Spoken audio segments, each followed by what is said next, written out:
पक्वान खाणाऱ्या कधी तोंडात जय भीम शिळ तुकडं चारलं त्यांना करतोय सलाम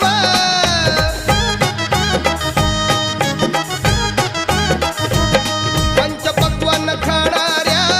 कधी तोंडात जय भीम शिळ तुकडं चारलं त्यांना करतोय सलाम तुला मुभात नव्हती र उठ मंदिर चावडीला तुला मुभात नव्हती र उठ मंदिर चावडीला आहे कुणाचं योगदान लाल दिव्याच्या गाडीला आहे कुणाचं योगदान लाल दिव्या